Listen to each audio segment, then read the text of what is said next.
چې طالب د مدرسې وي قدردان دی په الله او پر رسول باندې ډېر ګران دی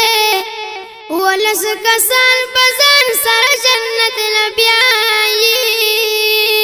دا مقام روره د حافظ قرآن دی یا فرشتې ورته وزرې غوړی لار کې دا حدیث شریف د پاک نبی سلطان دی یا د دنیا په تعلیم منازې گئی خلکا عقوبت فنا د پاتې د